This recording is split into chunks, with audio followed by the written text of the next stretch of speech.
কোনো বিধান আমরা মানি না, ইহুদি খ্রিস্টানের এই গণতন্ত্র মানি না, আমরা সেকুলারিজম মানি না, ক্যাপিটালিজম মানি না।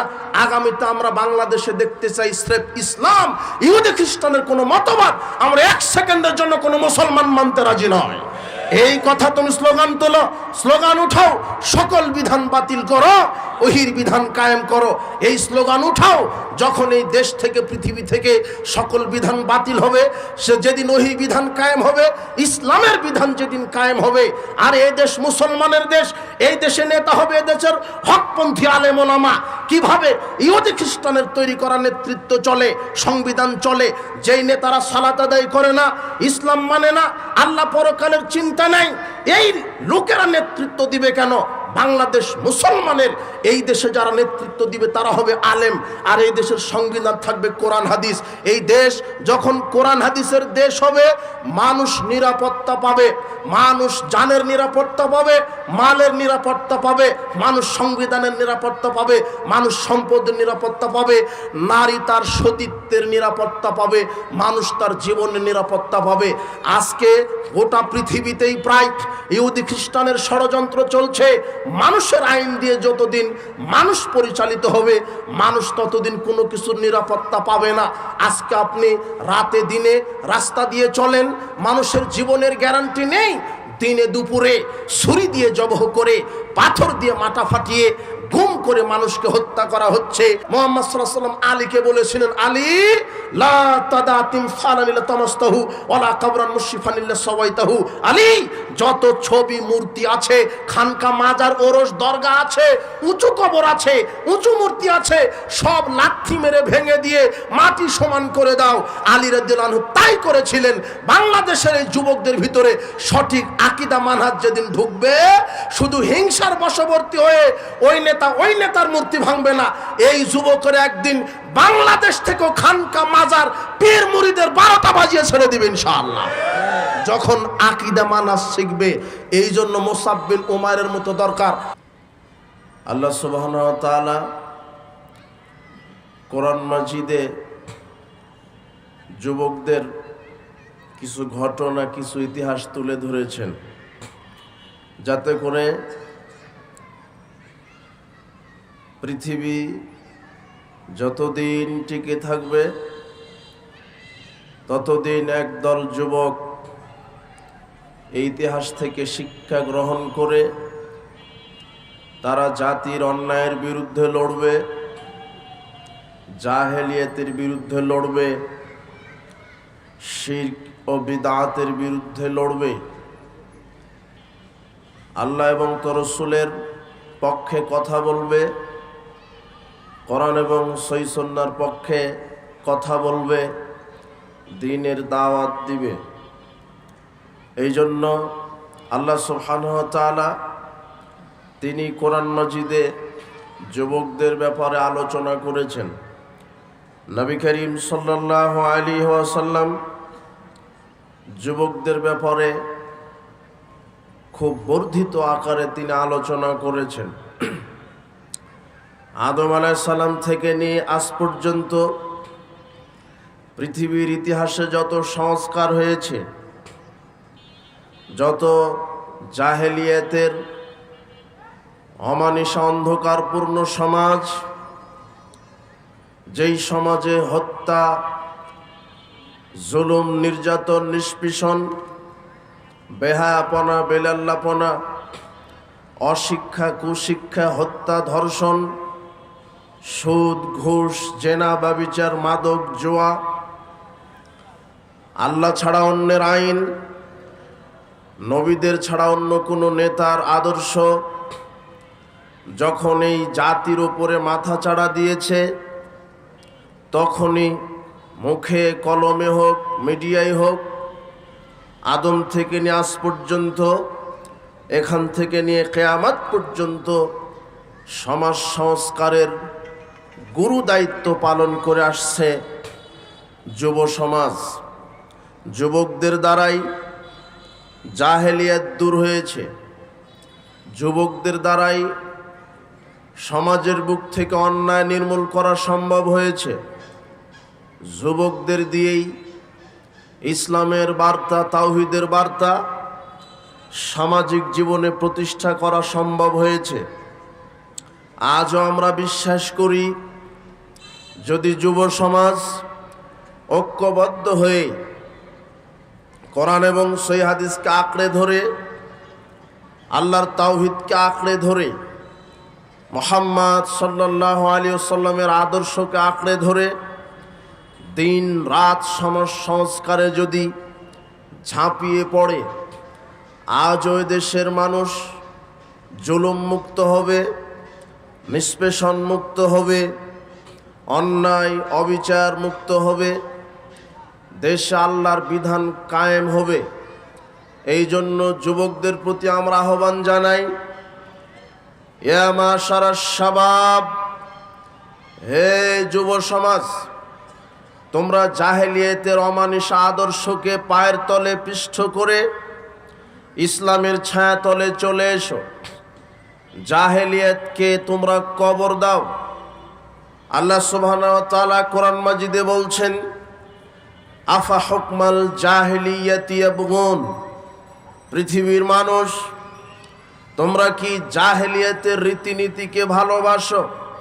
তোমরা কি জাহেলিয়াত কায়েম করতে চাও?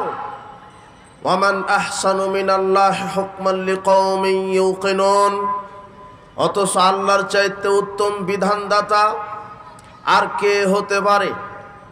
মানুষের স্রষ্টা হচ্ছেন আল্লাহ, এই আকাশ এই জমিনের স্রষ্টা হচ্ছেন আল্লাহ। আকাশ এবং এই জমিনের মাঝখানে ভিতরে যা আছে সবার স্রষ্টা হচ্ছেন আল্লাহ। তার শক্তিতেই মানুষকে চলতে হয়। হে যুবক, তুমি আল্লাহর এই জমিনে আল্লাহর বিধানকে উপেক্ষা করে শয়তানের দাসত্বকে মেনে নিও না, জাহেলিয়াতকে ত্যাগ করো।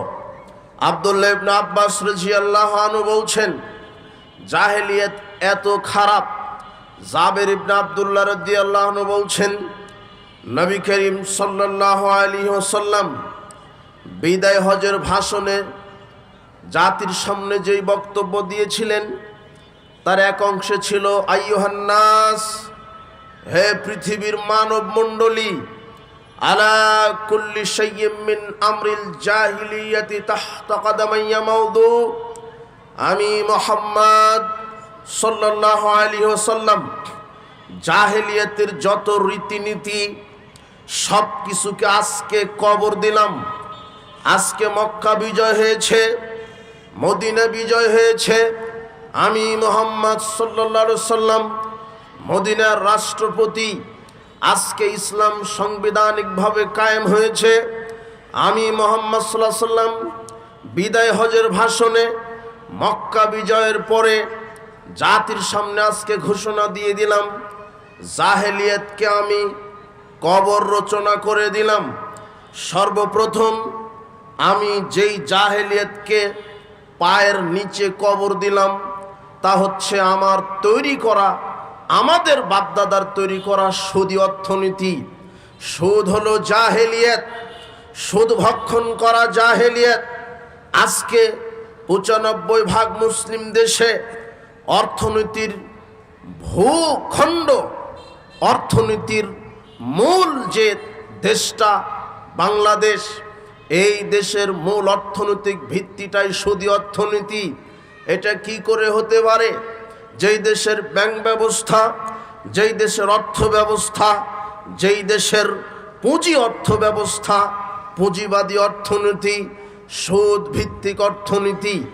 অথচ নবী করিম সাল্লাল্লাহু আলাইহি সাল্লাম জাহেলিয়াতের বিরুদ্ধে বক্তব্য দিতে গিয়ে প্রথমেই তিনি বলেছেন, সুদ হলো জাহেলিয়াত, সুদকে আমি পায়ের নিচে কবর দিলাম। আল্লাহ সুবহানাহু ওয়া তাআলা কোরআন মাজিদে বলছেন, হাল্লাল্লাহুল বায়া ও হারামার রিবা, আমি আল্লাহ সুদ হারাম করলাম, ব্যবসাকে হালাল করলাম। আল্লাহ সুবহানাহু ওয়া তাআলা সুদকে হারাম করেছেন, সুদের ব্যবসাকে হারাম করেছেন।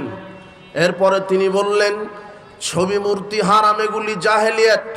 কবর পূজা, খানকা পূজা, মাজার পূজা, পীর পূজা, গাছ পূজা, পাথর পূজা যা আছে সব কিছু জাহেলিয়াত।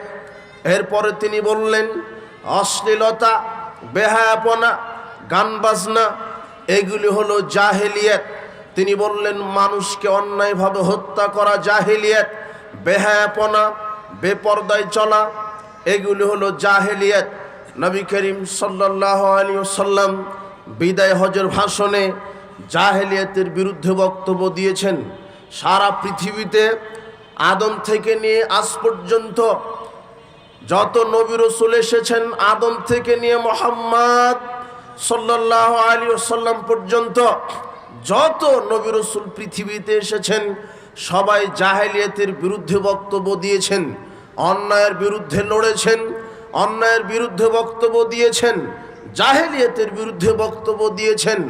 আল্লাহ ব্যতীত অন্য কোনো মানুষের বিধান যখন সমাজে কায়েম ছিল, মানুষের তৈরি করা বিধানের বিরুদ্ধে বক্তব্য দিয়েছেন, জুলুমের বিরুদ্ধে বক্তব্য দিয়েছেন, সুদের বিরুদ্ধে বক্তব্য দিয়েছেন, ঘুষের বিরুদ্ধে বক্তব্য দিয়েছেন, জেনা ব্যভিচার চুরি দুর্নীতি মাদকের বিরুদ্ধে জোয়ার বিরুদ্ধে বক্তব্য দিয়েছেন।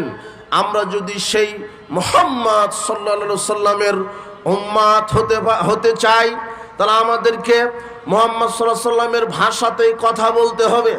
তিনি যেমন বিদায় হজের ভাষণে সুদকে জাহেলিয়াত বলেছেন, গান বাজনা, জেনা ব্যভিচার, সুদ ঘুষ দুর্নীতি মাদক জুয়া লটারি এগুলিকে যখন তিনি জাহেলি কাজ বলেছেন, শয়তানি কাজ বলে ঘোষণা করেছেন, আমরা যদি সেই নবীর উম্মত হই তাহলে সেই জাহেলিয়াত আমাদের জন্য মেনে চলা সহনীয় হবে না, উচিত হবে না। আমরা নবীর উম্মত থেকে কেটে যাব। কেন? আল্লাহর নবী নিজে বলছেন মান দা বিদাওয়াল জাহিলিয়া, যে ব্যক্তি মানুষকে জাহেলিয়াতের পথে ডাকে, যেই ব্যক্তি মানুষকে জাহেলিয়াতের পথে দাওয়াত দেয়, যেই ব্যক্তি জাহেলিয়াতের পথে চলে, ফালাইসা মিন্না, আল্লাহর নবী বলছেন সে আমাদের দলভুক্ত নয়, সে আমাদের উম্মত নয়, সে আমাদের দলভুক্ত নয়। এত কঠিনভাবে আল্লাহর নবী বক্তব্য দিলেন। এরপরে তিনি বললেন, হারেস আল আশারি রাদিয়াল্লাহু আনহু বলছেন রাসূল সাল্লাল্লাহু আলাইহি ওয়াসাল্লাম বলেছেন মান দা বিদাওয়াল জাহিলিয়া, যে ব্যক্তি জাহেলিয়াতের পথে মানুষকে ডাকে, যে ব্যক্তি জাহেলিয়াত নিজে প্রতিপালন করে, ফাওয়া মিন জুসা জাহান্নাম, আল্লাহ তাকে জাহান্নামের খড়ি বানাবেন। সাহাবীগণ জিজ্ঞাসা করলেন আল্লাহর নবী, ওয়াইন সামা ওয়া সাল্লা, যদিও লোকটা সালাত সিয়াম আদায় করে তবুও কি জাহান্নামে যাবে? নবী করিম সাল্লাল্লাহু আলাইহি ওয়াসাল্লাম বললেন, জি হ্যাঁ, ওয়াইন সামা ওয়া সাল্লা, যে ব্যক্তি জাহেলিয়াতের ভিতরে আছে, সুদ ঘুষ দুর্নীতি চুরি মাদক জুয়া বেহায়াপনা বেলাল্লাপনা বেপর্দা এগুলি জাহেলিয়াত, যেই ব্যক্তি এই জাহেলিয়াতের ভিতরে থাকবে সে সালাত আদায় করুক আর সিয়াম পালন করুক, ওয়া জামা আন্নাহু মুসলিম, আল্লাহর নবী বলছেন এমনকি সে যদি নিজেকে মুসলিম দাবি করে, নিজেকে পাক্কা মুসলিম মনে করে, তবু আল্লাহ তাকে জাহান্নামে দিবেন। কেন? লোকটা জাহেলিয়াতকে মেনে নিয়েছে। আজকে আপনি সমাজের দিকে লক্ষ্য করুন, মানুষ পাপকে পাপ মনে করছে না, মানুষ নির্বিচারে দিন রাত গোপনে প্রকাশ্যে পাপ করছে, মাদকতার সাথে জড়িত, জুয়ার সাথে জড়িত, সুদের সাথে জড়িত, ঘুষের সাথে জড়িত।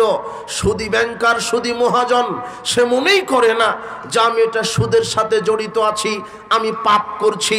এদেশের অর্থনীতি ব্যবস্থা, এদেশের পুঁজিবাদী অর্থনীতি ব্যবস্থা, এই সুদের প্রতিষ্ঠাতাই হলো ইহুদি।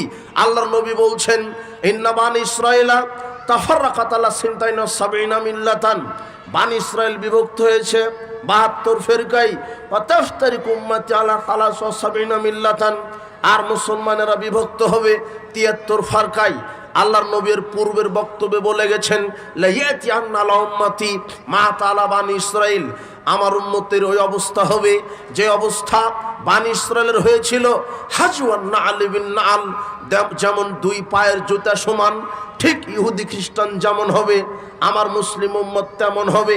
এই কথা বলার পরে আল্লাহর নবী বললেন, হাত্তা ইন কানা মিনহুম মান আতা উম্মাহু আলানিয়া, যদি ইহুদি খ্রিস্টানের মধ্যে এমন লোক খুঁজে পাওয়া যায় যে ইহুদি খ্রিস্টান তাদের মায়ের সাথে জেনা করার মতো পাপ করে, লাকানা ফি উম্মতি মায়াসনাউ জালেক, তাহলে মুসলমানদের মধ্যেও এমন কিছু নামধারী কুলাঙ্গার অশিক্ষিত বর্বর জাহেল মুসলমানকে পাওয়া যাবে যারা মায়ের সাথে জেনা করার মতো পাপ করবে। আশ্চর্য কথা, ৯৫% মুসলিম দেশে আপনার অর্থনৈতিক ব্যবস্থা, শিক্ষানীতিক ব্যবস্থা, আপনার রাজনৈতিক ব্যবস্থা, আপনার সামাজিক ব্যবস্থা, আল্লাহর নবী ১৪৫০ বছর পূর্বে বলে গেছেন, আমার উম্মত ইহুদি খ্রিস্টানের সাথে মিশে যাবে, আমার উম্মত হিন্দু মুশরিক মূর্তি পূজক কবর পূজক এদের সাথে মিশে যাবে। আল্লাহর নবী বলছেন, ইন্না মিম্মা আতাখাওয়াফু মিনহু আলা উম্মতি আইম্মাতান মুদিল্লিন, শোনো জাতি, আমি আমার উম্মতের মধ্যে সবচেয়ে যেই জাতিকে নিয়ে বেশি ভয় করেছি সেটা হলো আলেম সমাজ। আমার উম্মতের মধ্যে এক শ্রেণীর আলেম হবে ভ্রান্ত। এই বাক্যটি আমি আপনাকে পরে বোঝানোর চেষ্টা করব যদি সময় পাওয়া যায়। আমি এই বাক্যটা বোঝাতে চাচ্ছি। এরপরে আল্লাহর নবী বলছেন, ওয়া ইন্না সাতাবুদু কবাইলু মিন উম্মাতিল আওসান, আমার উম্মতের অনেক মুসলিম মূর্তি পূজকদের সাথে মিশে যাবে। আমার উম্মতের এক শ্রেণীর মুসলিম মূর্তি পূজকদের সাথে মিশে যাবে, যারা মূর্তি পূজা করে, যারা মণ্ডপে মূর্তি পূজা করে, যারা মোড়ে মোড়ে মূর্তি পূজা করে, যারা মূর্তি তৈরি করে, মূর্তিকে খোদা মানে, দেবতা মানে, তাদের সাথে আমার মুসলিম উম্মত মিশে যাবে। এই কথা মুহাম্মদ সাল্লাল্লাহু আলাইহি ওয়াসাল্লাম বলছেন। আজকে তার বাস্তব চিত্র আপনি দেখেন, এক শ্রেণীর মুসলিম হিন্দুদের সাথে মিশে গেছে, হিন্দুদের উৎসবের সাথে মিশে গেছে, মণ্ডপের সাথে মিশে গেছে। মুসলিম হওয়ার পরেও হিন্দুদের মণ্ডপ উদ্বোধন করতে যায়, মুসলিম হওয়ার পরেও হিন্দুদের মণ্ডপ পাহারা দিতে যায়। আল্লাহর নবী এটাই বলছেন, সাতাবুদু কবাইলুল উম্মাতিল আওসান, আমার মুসলিম উম্মত বিজাতি হিন্দুদের সাথে মিশে যাবে। ওয়াসাতাল হাকু কবাইলু মিন উম্মতি বিল মুশরিকিন। এরপরে আল্লাহর নবী বলছেন, মুসলমানেরা বিজাতিদের সাথে মিশে যাবে, হিন্দুদের সাথে মিশে যাবে। মুসলিম সমাজে হিন্দুদের কৃষ্টি কালচার ঢুকে যাবে, মুসলমানদের সমাজে ইহুদি খ্রিস্টানের নীতি নৈতিকতা আদর্শ ঢুকে যাবে। আল্লাহর নবী ১৪৫০ বছর পূর্বে এই কথা বললেন যে মুসলমানেরা হিন্দু ইহুদি খ্রিস্টান বিজাতিদের আদর্শ মেনে চলবে। আজকে আপনি এদেশের বাস্তব চিত্র দেখেন, অফিস আদালত কোর্ট কাচারি শিক্ষাঙ্গন অর্থনীতি সমাজনীতি রাজনীতি সবটাই ইহুদি খ্রিস্টান আর হিন্দুদের আদর্শ দ্বারা পরিচালিত হচ্ছে। অথচ যারা পরিচালনা করছে তারা মুসলমান। কিন্তু এই কপাল পোড়া জাতি কিভাবে বুঝবে মুসলমানের কোন বিজাতীয় নীতি, কোন বিজাতীয় মতবাদ, বিজাতীয় আদর্শ এক সেকেন্ডের জন্য গ্রহণ করা লাগবে না। আমাদের স্রষ্টা আল্লাহ, সে আল্লাহ আমাদেরকে সংবিধান দিয়েছেন। আপনি শিক্ষানীতি কিভাবে চালাবেন আল্লাহ সংবিধান দিয়েছেন।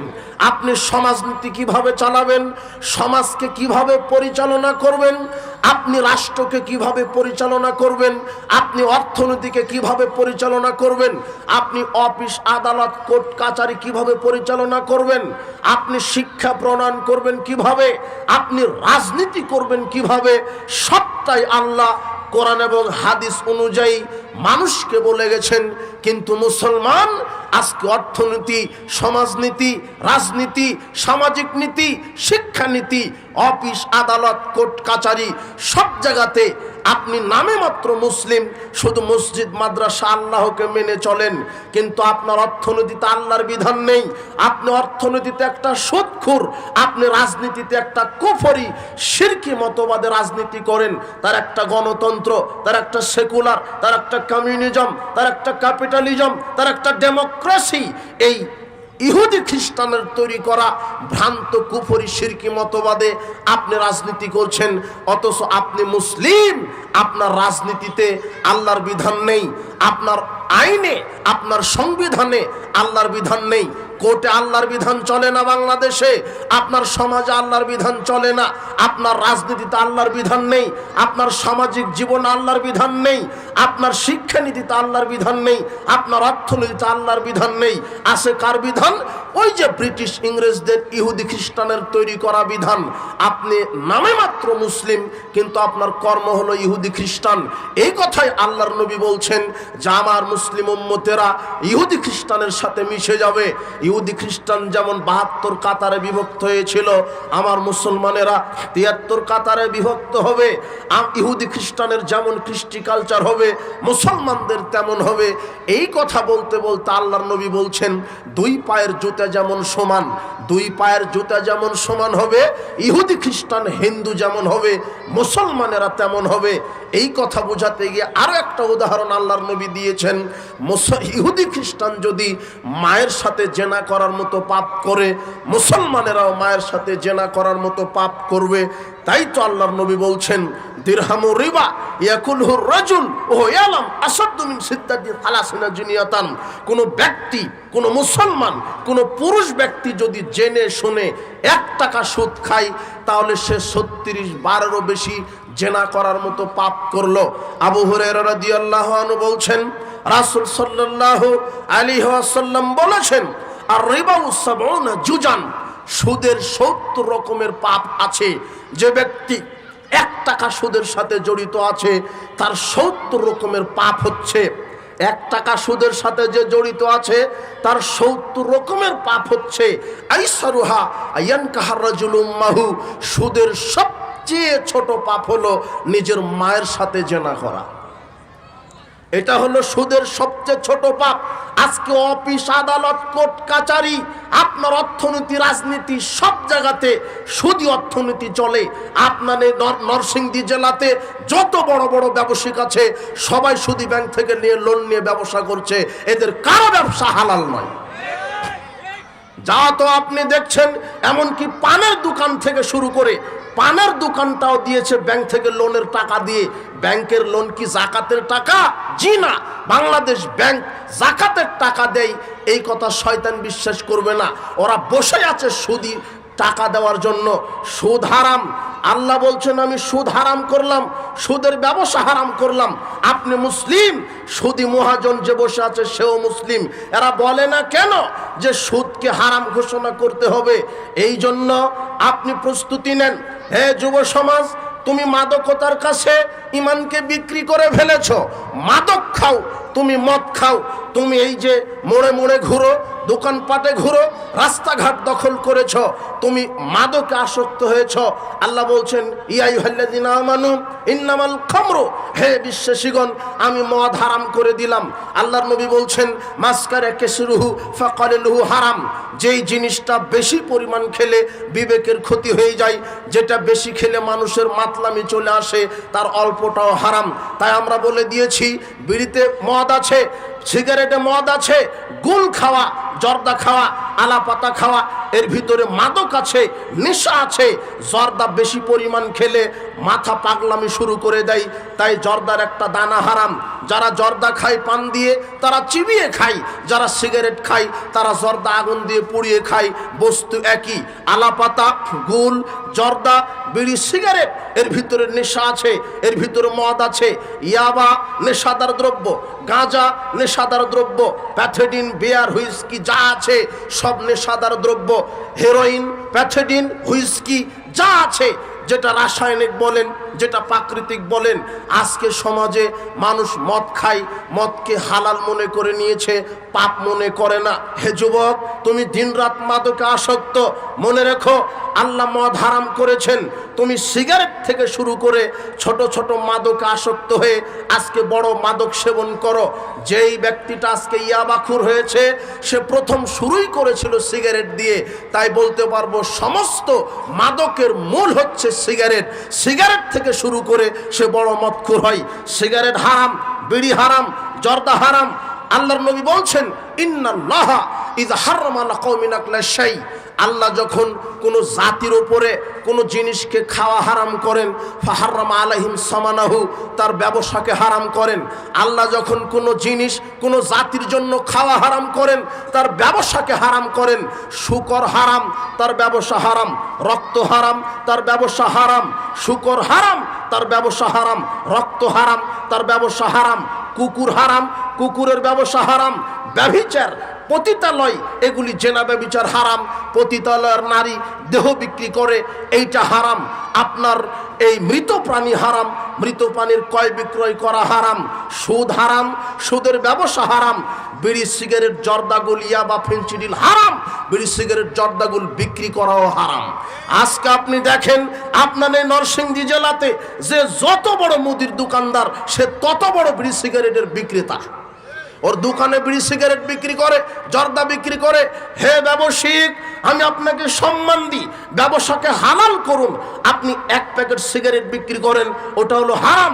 সিগারেট খাওয়া হারাম, সিগারেট বিক্রি করা হারাম, এর লেনদেন করা হারাম। মদের সাথে জড়িত 10 শ্রেণীর মানুষকে আল্লাহর নবী অভিশাপ দিয়েছেন, যে মাদক উৎপাদন করে, যে মাদক সরবরাহ করে, যে মাদক বহন করে, যে মাদক বিক্রি করে, যে মাদক খায়, যে মাদক লভ্যাংশ ভক্ষণ করে, যে মাদকে সহযোগিতা করে, সবার উপরে আল্লাহর নবী অভিশাপ দিয়েছেন। তাই যে বিক্রি করছে সে অভিশপ্ত, সে হারামখোর। যে খায় সে হারামখোর, যে সরবরাহ করে সে অভিশপ্ত। হে যুবদল, তুমি তোমার ঈমানকে মাদকতার কাছে বিক্রি করে দিয়েছো। আল্লাহর নবী বলছেন, মান শারাবাল খামরা ওয়াসাকিরা, যে ব্যক্তি মাদক সেবন করলো, মান শারাবাল খামরা ফিদ দুনিয়া, যে দুনিয়াতে মদ খাবে সে জান্নাতে প্রবেশ করতে পারবে না। ওমর ইবনুল খাত্তাব রাদিয়াল্লাহু আনহু বলছেন, রাসূল সাল্লাল্লাহু আলাইহি ওয়াসাল্লাম বলেছেন, সালাসাতুন কাদ হারামাল্লাহু আলাইহিমুল জান্নাহ, 3 শ্রেণীর মানুষের জন্য আল্লাহ জান্নাতকে হারাম করেছে। তার একটা, যারা মদ খায়, যারা বিড়ি খায়, যারা সিগারেট খায়, যারা ইয়াবা গুল খায়, যারা এই হারামের সাথে জড়িত, এদের জন্য জান্নাত হারাম। আবু বকর সিদ্দিক রাদিয়াল্লাহু আনহু বলছেন, রাসূল সাল্লাল্লাহু আলাইহি ওয়াসাল্লাম দ্ব্যর্থহীন ভাষায় বলে গেছেন, লা ইয়াদখুলুল জান্নাতা জাসাদুন গুযিয়া বিল হারাম, ওই দেহ জান্নাতে যাবে না যেই দেহ হারাম খাদ্য দ্বারা গঠিত। যারা মদখোর তারা হারামখোর, যারা সুদখোর তারা হারামখোর, যারা দুর্নীতিবাজ তারা হারামখোর, যারা নিজের দেহকে বিক্রি করে টাকা উপার্জন করে পতিতালয়ে, তারা হলো হারামখোর। হারাম খাদ্য দিয়ে গঠিত শরীর জান্নাতে যাবে না। হে যুবক, তুমি মাদক থেকে ফিরে আসো। তোমার হাতে কেন বিড়ি সিগারেট থাকবে, ইয়াবা থাকবে? তোমার হাতে লাঠি থাকবে কেন? তুমি কেন উগ্র হবে? তুমি কেন সন্ত্রাস হবে? তোমার আদর্শ হবে নবীদের আদর্শের মতো, তোমার আদর্শ হবে সাহাবীদের আদর্শের মতো, তোমার আদর্শ হবে আপনার সাহাবীদের আদর্শের মতো। তুমি কেন এই শয়তানের আদর্শকে বাস্তবায়ন করতে গিয়ে মাঠে নেমেছো? মাদক হারাম, মাদকের ব্যবসা করা হারাম। আল্লাহর নবী বলছেন, আমি জাহেলিয়াতকে কবর দিলাম। ইহুদি খ্রিস্টান যেমন হবে, আমার মুসলিম উম্মত তেমন হবে। আজকে আপনি দেখেন সব জায়গাতে, স্কুল, কলেজ, মাঠে, ময়দান, শিক্ষাঙ্গন, সব জায়গাতে ইহুদি খ্রিস্টানের নীতি মানছে। অথচ মুহাম্মদ সাল্লাল্লাহু আলাইহি সাল্লাম যে কোনো মূল্যে ইহুদি খ্রিস্টানের বিরোধিতা করতে বলেছেন, ইহুদি খ্রিস্টানের আদর্শের বিরোধিতা করতে বলেছেন।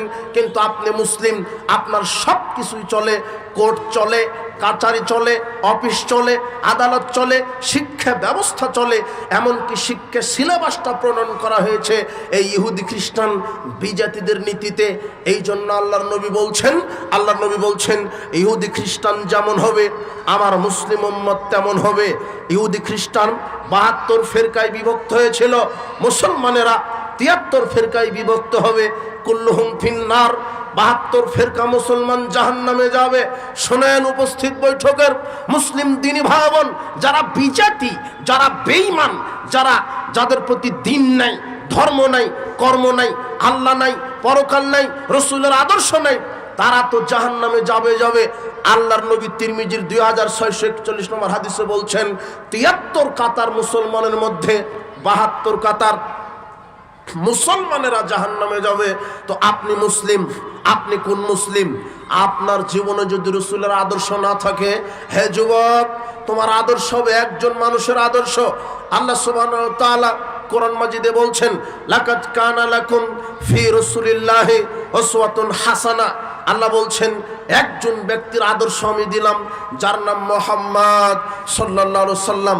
যুবক, তুমি একজন মানুষের আদর্শ বুকে ধারণ করো, যার নাম মুহাম্মদ সাল্লাল্লাহু আলাইহি ওয়াসাল্লাম, যিনি জীবনে কোনোদিন মিথ্যা কথা বলেননি, জীবনে যার দ্বারা কোনো পাপ সংগঠিত হয়নি, জীবনে যিনি কোনো মানুষকে হত্যা করেননি, জীবনে যিনি মানুষের উপরে জুলুম করেননি, আকাশের নিচে জমিনের উপরে সবচেয়ে পরহেজগার, সবচেয়ে তাকওয়াশীল, সবচেয়ে নম্র, সবচেয়ে ভদ্র, সবচেয়ে তাকওয়াবান ব্যক্তি মুহাম্মদ সাল্লাল্লাহু আলাইহি ওয়াসাল্লাম। একজন মানুষের আদর্শ ফলো করো। পৃথিবীতে আপনি যেই হন, আপনি সচিব হন, আপনি আর্মি হন, আপনি র্যাব হন, আপনি পুলিশ হন, আপনি এমপি হন, আপনি মন্ত্রী হন, আপনি দারোগা হন, আপনি সচিব হন, আপনি হেড মৌলানা হন, আপনি হেড মুহাদ্দিস হন, আপনি যেই হন, আপনি ব্যারিস্টার হন, আপনি ইঞ্জিনিয়ার হন, আপনি ডাক্তার হন, আপনি যেই হন, আপনি কৃষক হন, আপনি সমাজের নেতা হন, আপনি পরিবারের নেতা হন, যেই হন, একজন মানুষের আদর্শ মানতে হবে, যার নাম মুহাম্মদ সাল্লাল্লাহু আলাইহি সাল্লাম।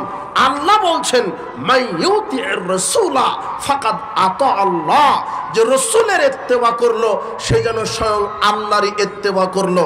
আপনাকে রাসূলের অনুসরণ করতে হবে সামাজিক জীবনে, অর্থনৈতিক জীবনে, রাজনৈতিক জীবনে, শিক্ষা জীবনে, সব ক্ষেত্রে একজন মানুষের ইত্তেবা, যার নাম মুহাম্মদ সাল্লাল্লাহু আলাইহি সাল্লাম। কিন্তু আশ্চর্য কথা, আজকে মুহাম্মদ সাল্লাল্লাহু আলাইহি সাল্লামের আদর্শ নেই, মুখে দাড়ি নেই, প্যান্টাকনোর নিচে, প্যান্টাকনোর ওপরে নেই, মিথ্যা কথা বলে, হারাম খায়, আপনার পকেটে সিগারেট বিড়ি নিয়ে ঘুরে, মাদক নিয়ে ঘুরে, লাঠি নিয়ে ঘুরে, মানুষকে অন্যায়ভাবে পিটায়। হে যুবক, এগুলি না নবীদের আদর্শ, না সাহাবীদের আদর্শ। তুমি ফিরে আসো ইসলামের ছায়াতলে, রসুলের আদর্শের দিকে ফিরে আসো, তুমি জাহেলিয়াতকে ত্যাগ করো। হে যুবক, তোমার প্রতি উদারত আহ্বান, বিচারের মাঠে আল্লাহ মানুষকে এক কদম নাড়াতে দিবেন না। আব্দুল্লাহ ইবনে মাসউদ রাদিয়াল্লাহু আনহু বলছেন, রাসূল সাল্লাল্লাহু আলাইহি ওয়াসাল্লাম বলেছেন, লা তাযুলু কদম ইবনে আদম ইয়াউমাল কিয়ামা হাত্তা ইসরাল 50। আদম সন্তানকে 5টি জিজ্ঞাসা না করা পর্যন্ত এক কদম বিচারের মাঠ থেকে আল্লাহ নাড়াতে দিবেন না। তার এক, আন উমরিহি, আল্লাহ বলবেন তোমার সারা জীবন বুঝাও তুমি কি কাজে ব্যয় করেছো। 2, আন শাবাবিহি ফিমা আবলাহু, তুমি তোমার যৌবনকাল বুঝাও তুমি কিভাবে ব্যয় করেছো। হে যুবক, হে যুবতী মেয়ে, আল্লাহ আপনাকে ধরবেন। হে যুবতী মেয়ে, তুমি তোমার যৌবনকাল কিভাবে ব্যয় করেছো। হে যুবক, তুমি তোমার যৌবনকাল কিভাবে ব্যয় করেছো। আবু হুরায়রা রাদিয়াল্লাহু আনহু বলছেন, রাসূল সাল্লাল্লাহু আলাইহি ওয়াসাল্লাম বলেছেন, সাবআতুন ইউদিল্লুহুমুল্লাহু ফি দিল্লিহি ইয়াওমা লা দিল্লা ইল্লা দিল্লুহু। 7 শ্রেণীর মানুষকে আল্লাহ আরশের বিশেষ ছায়ায় আল্লাহ ছায়া দান করবেন কিয়ামতের দিন, যেই দিন তার ছায়া ব্যতীত কোনো ছায়া থাকবে না। কামেকদারে মাইলিন তুদনা শামসুম মিনাল খালকে, বিচার মাঠে মানুষের মাথার উপরে 1 মাইল উপরে সূর্য থাকবে। সূর্যের তাপে কারো ঘাম হবে টাকনু পর্যন্ত, কারো শরীরের ঘাম হবে হাঁটু পর্যন্ত, কারো ঘাম হবে কোমর পর্যন্ত, কারো ঘাম হবে কাঁধ পর্যন্ত, কারো ঘাম হবে কানের লতি পর্যন্ত। মানুষ তার পাপের কারণে ঘামের ভিতরে হাবুডুবু খাবে।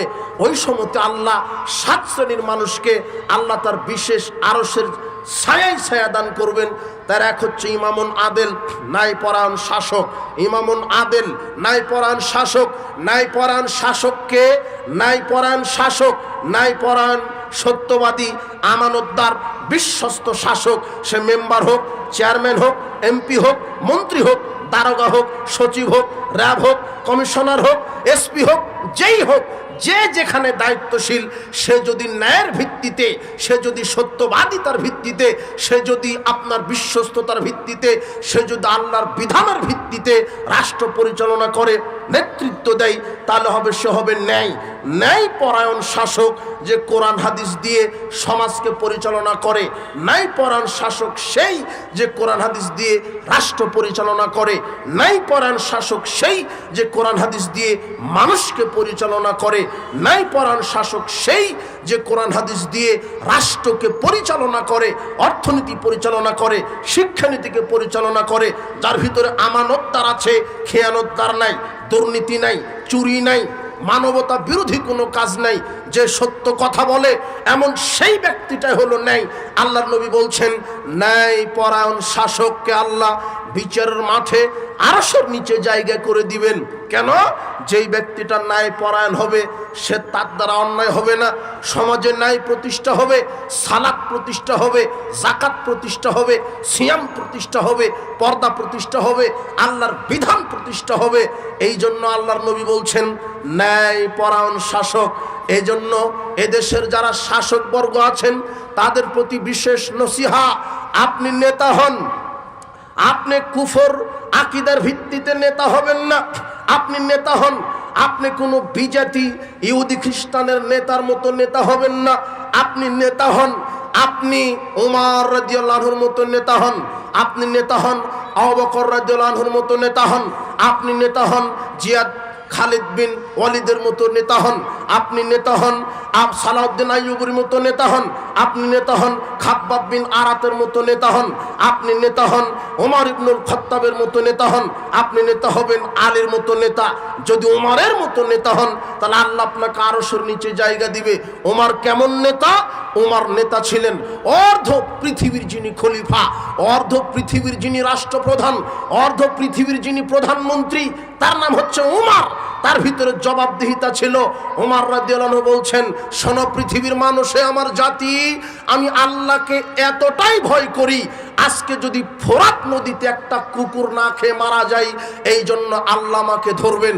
অথচ এই দেশে কত মানুষ না খেয়ে মারা যায়, কত মানুষ শীতের কাপড়ের অভাবে ঘুমাতে পারছে না, চিকিৎসার অভাবে ধুকে ধুকে মারা যায়, কত মানুষ কুকুর ডাস্টবিনের খাদ্যটা কুকুরেও খায়, ওই যে অনাথিনী মিসকিন সেও খায়, রাস্তার খাদ্য নিয়ে কুকুর আর মানুষ কাড়াকাড়ি করে।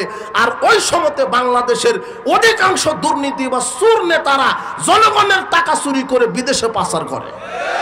এই নেতা দিয়ে কি হবে?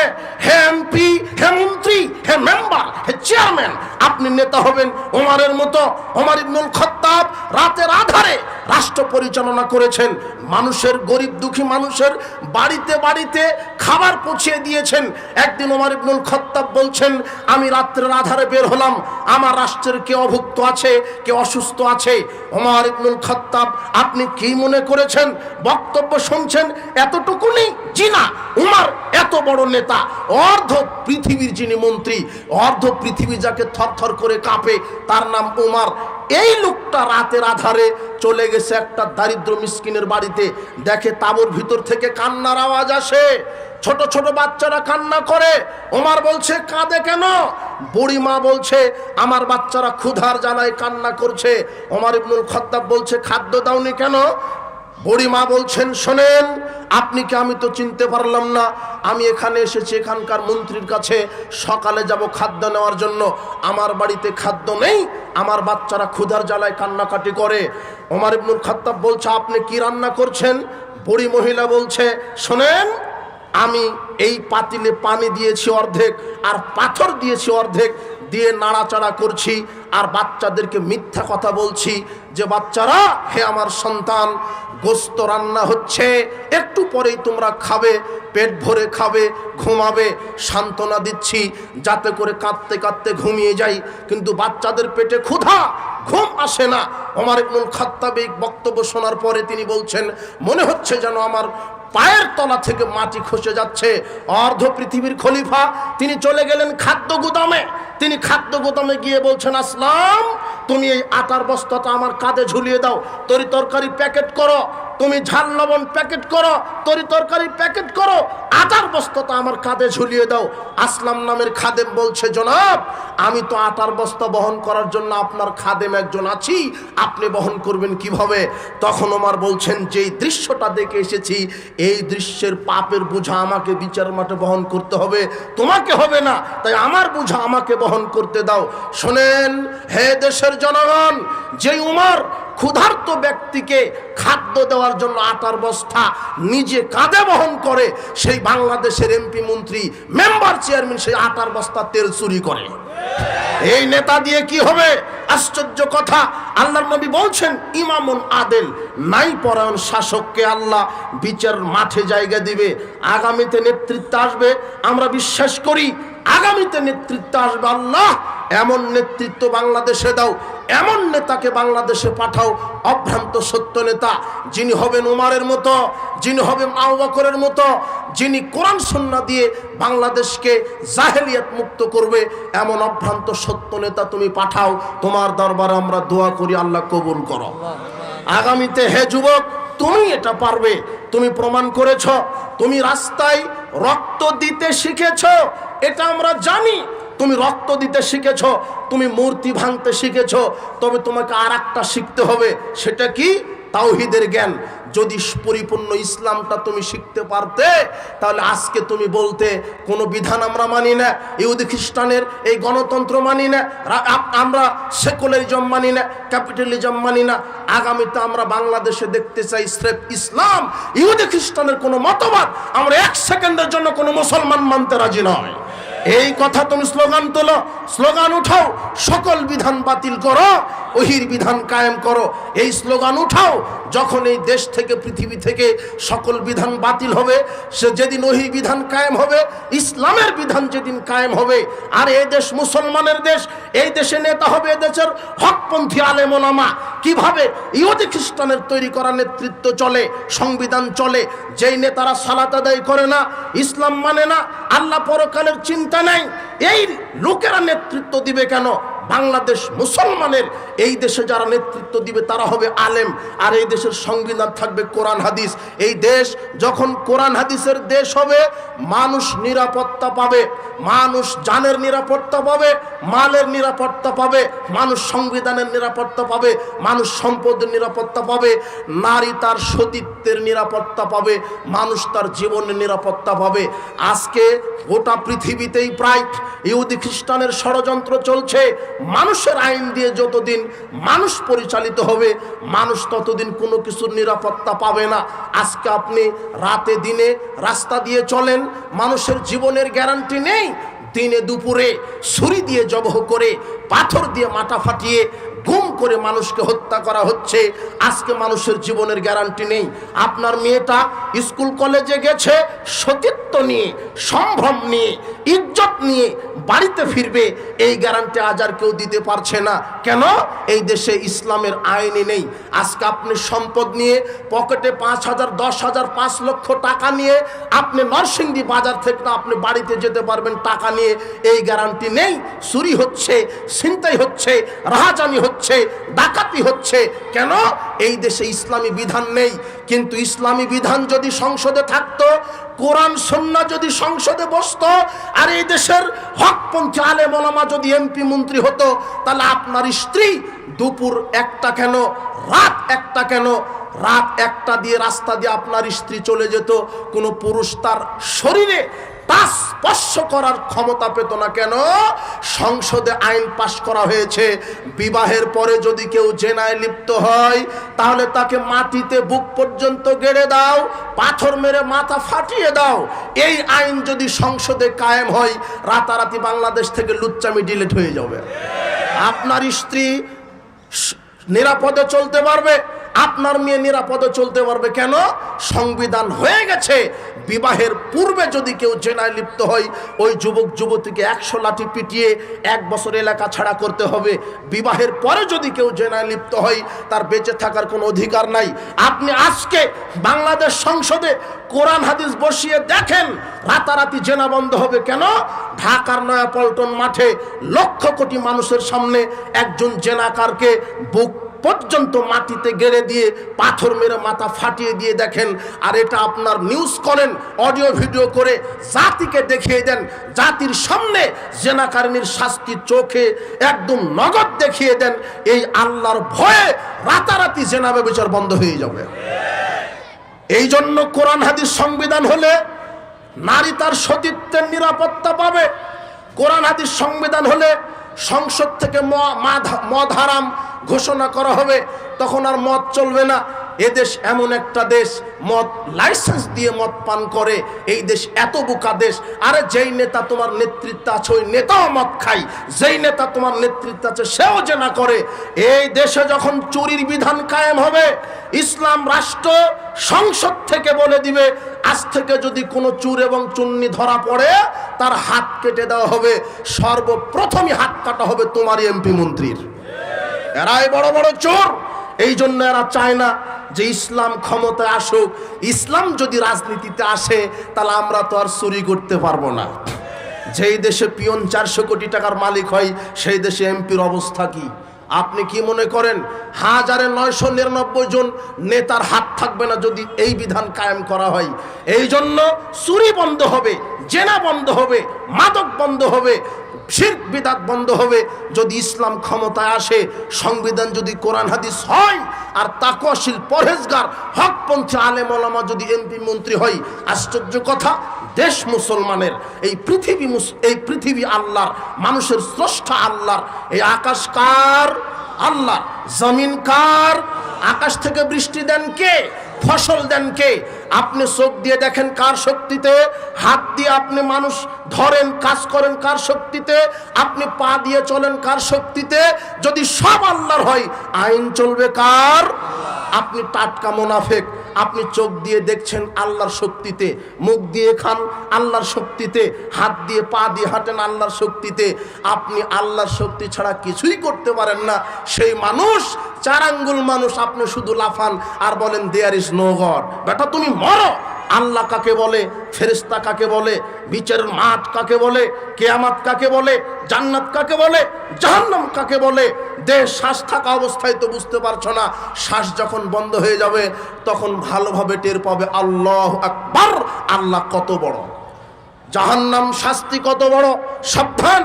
এই জন্য সামাজিক জাহেলিয়াতকে পরিবর্তন করতে ইসলামী সংবিধান দরকার, আল্লাহর আইন দরকার। হে যুবক, আজকে তুমি তওবা করো। ইসলামী সমাজ উপহার দেওয়াতে যুবকদের অনেক অবদান আছে। মদিনায় ইসলামী রাষ্ট্র প্রতিষ্ঠা হয়েছিল যুবকদের রক্তের উপর ভিত্তি করে। সুবহানাল্লাহ। মুসাব বিন উমাইর, আসাদ বিন জুরারা, এরা ছিল যুবক। হে যুবক, ইসলামের জন্যে তোমাকে ত্যাগ স্বীকার করতে হবে।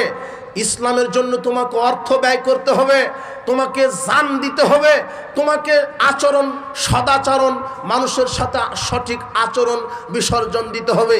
ইসলামের জন্য তোমাকে সময়কে ব্যয় করতে হবে, ইসলামের জন্য তোমাকে শ্রম ব্যয় করতে হবে, ইসলামের জন্য এমনকি পরিবার পরিজনের মায়াকে বিসর্জন দিতে হতে পারে, যেমন সাহাবায়ে কেরাম দিয়েছেন, ইসলামের জন্য জান দিয়েছেন। যুবক শোনো, তুমি তো আজকে রক্ত দিতে শিখেছ, কিন্তু আমরা দেখতে পাচ্ছি ওটা জাহেলিয়াতের পথে দিচ্ছ। ওইভাবে রক্ত দিতে দিতে সব রক্ত যদি দিয়ে দাও জান্নাত হবে না। ওই রক্তটাই দাও, তুমি ইসলামের জন্য দাও, আল্লাহর বিধান কায়েমের জন্য দাও। তুমি এমন নেতার ক্যানভাস করো, এমন নেতার গোলামি করো যেই নেতা সালাতের কথা তোমাকে বলে না, অজুর কথা বলে না, ইমানের কথা বলে না, আকীদার কথা বলে না, জান্নাত জাহান্নাম পরকালের কথা বলে না, শুধু বলে হে যুবকেরা আমার দল করো, আমার ক্যানভাস করো, টাকা লাগলে টাকা দিব, গাড়ি লাগলে গাড়ি দিব, বাড়ি লাগলে বাড়ি দিব, নারী লাগলে নারী দিব, মদ লাগলে মদ দিব। তুমি এই নেতার গোলামি করো। বেটা, যেই নেতা ওযু জানে না, সালাত তো বৌদির কথা, যেই নেতার আকীদা মানহাজের জ্ঞান নেই, তাওহীদের জ্ঞান নেই, যেই নেতার মুখে দাড়ি নাই, পাঞ্জাবি নাই, টুপি নাই, সালাত নাই, হজ নাই, যাকাত নাই, তাহাজ্জুদ নাই, এমন নেতার গোলামি করছো কেন? মনে রেখো, এই নেতা তো জাহান্নামে যাবে, তোমাকে নিয়ে জাহান্নামে যাবে। তুমি সাবধান হও। তুমি ওই নেতার পাঁচটা গোলামি করা বাদ দাও। তোমার এই রক্ত ঝরাবে ইসলামের জন্য, আল্লাহর তাওহীদ, আল্লাহর বিধান এই জমিনে কায়েমের জন্য তোমাকে রক্ত ঝরাতে হবে। তোমার রক্তের অনেক দাম, তোমার রক্তের অনেক দাম। 1 ফোঁটা রক্তের এমন দাম, 1 ফোঁটা তোমার রক্তের এত দাম। তুমি যদি আল্লাহর বিধানকে প্রতিষ্ঠার জন্য, ইসলামী খেলাফতের জন্য, এই বাংলার জমিনে যদি আল্লাহর বিধানকে কায়েমের জন্য 1 ফোঁটা রক্ত জমিনে ঝরাতে পারো, আল্লাহর নবী বলছেন শহীদদের জন্য 6টা পুরস্কার আছে।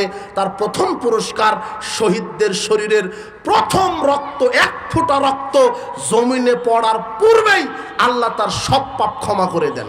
তাকে তার থাকার জায়গা জান্নাতে দেখানো হয়। তোমার এই রক্তের অনেক দাম, শুধু অযথা এই নষ্টামি মদখুর গাঁজাখুর, আমার নেতার চরিত্র ফুলের মতো পবিত্র, নামাজও পড়ে না এক ওয়াক্ত, এই নেতার জন্য মাঠে নেমে মাথা ফাটিয়ে রক্ত জমিনে ঢেলে দিয়ে অনুপরিমাণ লাভ হবে না। রক্ত ফেলানোর জায়গায় ফেলাও, আল্লাহর দিনকে কায়েম করার জন্য। তুমি আগামীকাল নরসিংদীতে নামো, নেমে বলো যে আমরা গণতন্ত্র মানি না, কুফরি, আমরা গণতন্ত্র মানি না, সেকুলার মানি না, আমরা ক্যাপিটালিজম মানি না, এই ইহুদি খ্রিস্টানের এই গণতন্ত্র, এই প্রচলিত ভোট পদ্ধতি, এগুলো মানি না, আমরা ইসলামিক খেলাফা মানি। আমরা চাই সকল বিধান বাতিল করতে, একমাত্র আল্লাহর বিধান কায়েম করতে। এই স্লোগান দিতে দিতে যদি মারা যাও, আল্লাহ তোমাকে শহীদ হিসেবে কবুল করে নেবেন। তুমি কি স্লোগান দাও? আশ্চর্য কথা। তুমি কার নেতৃত্বে আসছো? তুমি বলো এই দেশ আল্লাহ, এই পৃথিবী আল্লাহ, এই জমিন আল্লাহর, আকাশ আল্লাহর, জমিন আল্লাহর, মানুষ আল্লাহর, আইন চলবে কার? কিন্তু চলে কার? শয়তানের। হে যুবক, তুমি সাবধান হও, এই যৌবনকাল চিরদিন থাকবে না, এই যৌবনকাল থাকবে না। তুমি এই যৌবনের শক্তিমত্তায় লাঠি দিয়ে গাড়ি ভাঙো, অমুকের বাড়ি পোড়াও, বিরোধী দলকে তুমি পিটাও, এই যৌবনকাল চিরদিন থাকবে না। যদি বাঁচিয়ে রাখে, বুড়া হয়ে যাবে, চামড়া ঘুষ পড়ে যাবে, অবশেষে মৃত্যু হবে। আজকে তুমি গান বাজনা বাজিয়ে মাঠ কাঁপিয়ে দিচ্ছ, আল্লাহর জমিন কাঁপিয়ে দিচ্ছ, আজকে তুমি লাঠি দিয়ে মানুষকে কাঁপাচ্ছ, আজকে তুমি জমিনে ত্রাস সন্ত্রাসের সৃষ্টি করছো। তুমি মরে দেখো, কবরে আল্লাহর তৈরি করা পোকা, এই পোকা তোমাকে টাইম দিবে না, পোকা তোমাকে কুরে কুরে খেয়ে নিবে। সাবধান, তুমি জাহেলিয়াতকে কবর দাও। বলছিলাম উপস্থিত বৈঠকের মুসলিম দিনী ভাই বোন, হে যুবক, ফিরে আসো ইসলামের ছায়াতলে। তুমি মুসাব বিন উমাইরের মতো হও, খালিদ বিন ওয়ালিদের মতো হও। তুমি ইসলামের জন্য স্বার্থ বিসর্জন দেওয়া শিখো। তুমি কি করছো? মনে করছো যে তসবি দানা দিয়ে তসবি টিপলে ইসলাম কায়েম হবে? তাহলে মুহাম্মদ সাল্লাল্লাহু আলাইহি ওয়াসাল্লাম তো হেরা গুহাতেই ধ্যানেই বসে থাকতেন। তিনি আর ওই বদরের মাঠে, ওই উহুদের মাঠে, তায়েফের মাঠে তিনি রক্ত ঝরাতেন না। শুধু ওই গুহাতে তিনি ধ্যান করে বসে থাকতেন। কিন্তু ধ্যান দিয়ে ইসলাম কায়েম হবে না। তোমাকে অর্থ বিসর্জন দিতে হবে আল্লাহ রাস্তায়, তোমাকে তোমার জীবনকে বিসর্জন দিতে হবে আল্লাহ রাস্তায়, তোমাকে তোমার শক্তি, তোমার শ্রম, তোমার সময় বিসর্জন দিতে হবে আল্লাহ রাস্তায়। তোমাদের মতোই যুবক ছিলেন মুসআব বিন উমাইর। তিনি ছিলেন মক্কার মধ্যে সবচেয়ে ধনী মানুষ, কিন্তু ইসলামের জন্য সব কিছু হারিয়েছে। সবচেয়ে ধনী মানুষ ছিল মুসআব বিন উমাইর। যুবক, তোমার মতোই যুবক ছিল মুসআব বিন উমাইর। মক্কার মধ্যে সবচেয়ে ধনী মানুষ, মক্কার ভিতরে সবচেয়ে ধনী মানুষ ছিল মুসআব বিন উমাইরের বংশ, তার পিতামাতা। মুসআব বিন উমাইর যেই পোশাকটা গায়ে দিতেন, সেই পোশাকটা 200 দিরহামের কমে ছিল না, 200 দিরহামের ওপরে। 200 দিরহাম কম মূল্যের পোশাক তিনি গায়ে দিতেন না। তিনি যে জুতা গায়ে দিতেন, চাদর গায়ে দিতেন, সুগন্ধি ব্যবহার করতেন, সব ইয়ামানি সুগন্ধ, ইয়ামানি চাদর, দামি দামি। এত ধনী মানুষ ছিল। এই মুসআব বিন উমাইর ইসলামী ছায়াতলে যখন আসলেন, সব হারিয়ে ফেলেছেন।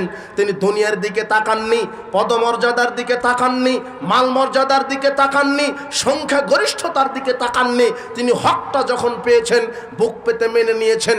তিনি যখন শুনলেন মুহাম্মদ নামের একজন ব্যক্তি আল্লাহর পক্ষ থেকে নবী দাবি করছে, তিনি সালাতের কথা বলে, তাওহীদের কথা বলে, ইসলামের কথা বলে, হাজারো লক্ষ ছবি মূর্তিকে বাদ দিয়ে এক আল্লাহর গোলামি করতে বলে, তার এই দাওয়াতটা পছন্দ হয়েছে। মুসআব বিন উমাইর তিনি গোপনে চলে গেছেন আল্লাহ রাসূলের দরবারে ইসলাম কবুলের জন্য। ইসলাম কবুল করেছে দারুল আরকামে। এরপরে সালাত আদায় করে একজন লোক, নাম তার উসমান বিন তালহা।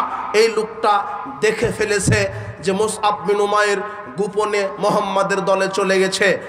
এই উসমান বিন তালহা তার পরিবারে যখন খবর দিলেন, শোনেন আপনাদের ছেলে তো পথভ্রষ্ট হয়েছে, মুসআব বিন উমাইর মুহাম্মাদের দলে চলে গেছে, আমাদের বাপ দাদার দিনের উপর আর নাই। শোনার সাথে সাথে তার মা তাকে লোহার শিকল দিয়ে বেঁধে ফেলেছে। বহু কষ্ট করে শিকলটা ছিঁড়ে মুসআব বিন উমাইর আবিসিনিয়ায় চলে গেছেন, আবিসিনিয়ায় হিজরত করেছেন।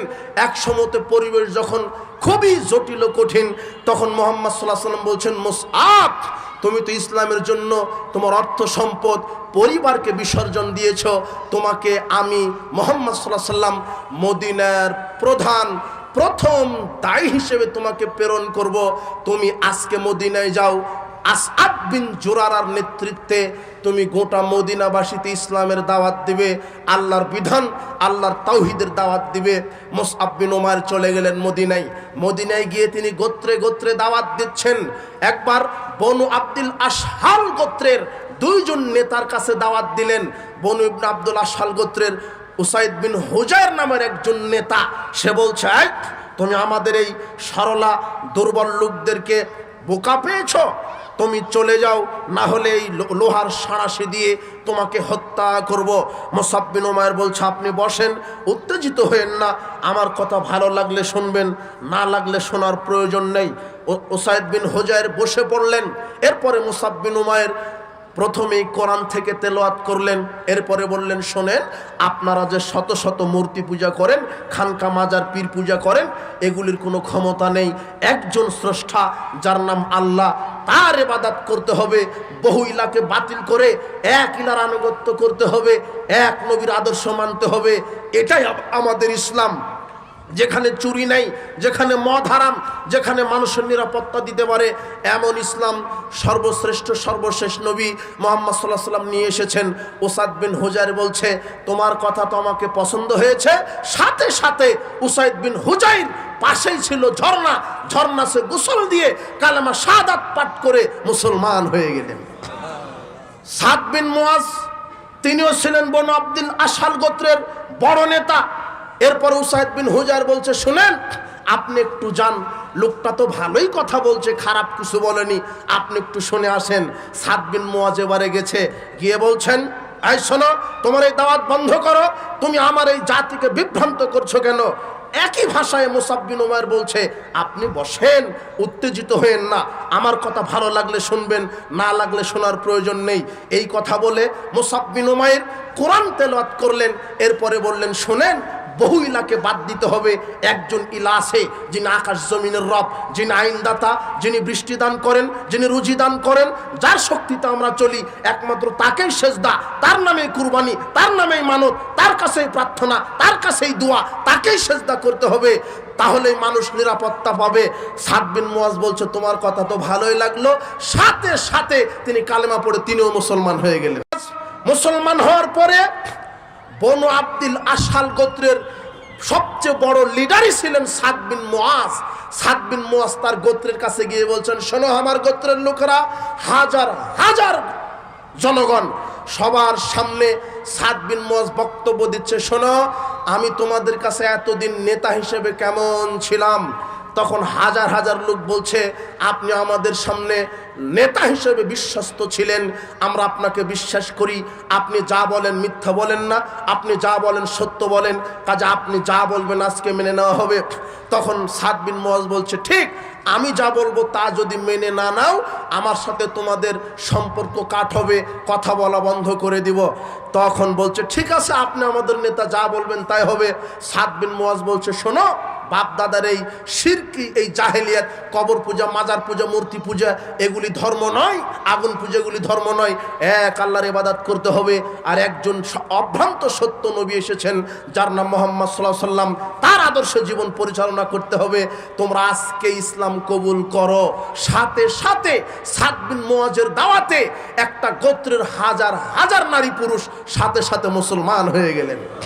এটা হলো মুসআব বিন উমাইরের দাওয়াতের ফসল। মুহাম্মদ সাল্লাল্লাহু আলাইহি ওয়াসাল্লাম মক্কা থেকে পাঠিয়ে দিয়েছিলেন।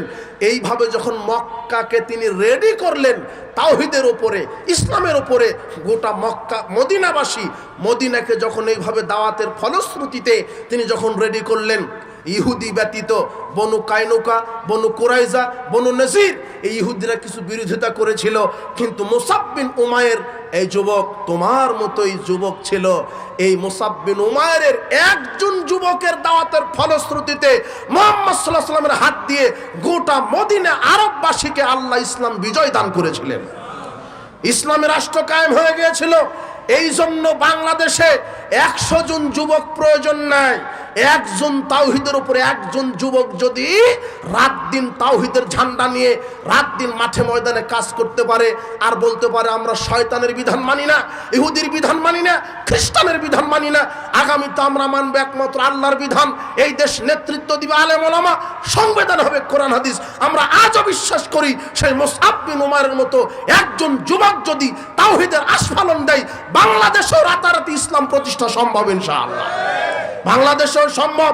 আরে 5 আগস্টের দিনে সম্ভব হতো যদি মুসাব বিন উমাইরের মতো একটা যুবক থাকতো। কিন্তু বিশ্বাস করেন একটা যুবকও ধারণা হয়তোবা ছিল কিন্তু গর্জে উঠতে পারেনি। 5 আগস্টে শুধু নেতার মূর্তি ভাঙা হয়েছিল, কিন্তু 5 আগস্টে এই যুবকেরা যদি জানতো মুহাম্মদ সাল্লাল্লাহু আলাইহি ওয়াসাল্লামের আদর্শ, মুহাম্মদ সাল্লাল্লাহু আলাইহি ওয়াসাল্লামের কি আদর্শ? মুহাম্মদ সাল্লাল্লাহু আলাইহি ওয়াসাল্লাম আলীকে বলেছিলেন, আলী লা তাদাতিম ফালানিল তামাস্তাহু ওয়ালা কবরান মুশরিফানিল সাওয়াইতাহু। আলী, যত ছবি মূর্তি আছে, খানকা মাজার ওরস দরগা আছে, উঁচু কবর আছে, উঁচু মূর্তি আছে, সব লাথি মেরে ভেঙে দিয়ে মাটি সমান করে দাও। আলী রাদিয়াল্লাহু আনহু তাই করেছিলেন। বাংলাদেশের এই যুবকদের ভিতরে সঠিক আকীদা মানহাজ যেদিন ঢুকবে, শুধু হিংসার বশবর্তী হয়ে ওই নেতার মূর্তি ভাঙবে না, এই যুবকের একদিন বাংলাদেশ থেকেও খানকা মাজার পীর মুরিদের 12টা বাজিয়ে ছেড়ে দিবে ইনশাআল্লাহ, যখন আকীদা মানহাজ শিখবে। এই জন্য মুসাব বিন উমাইরের মতো দরকার।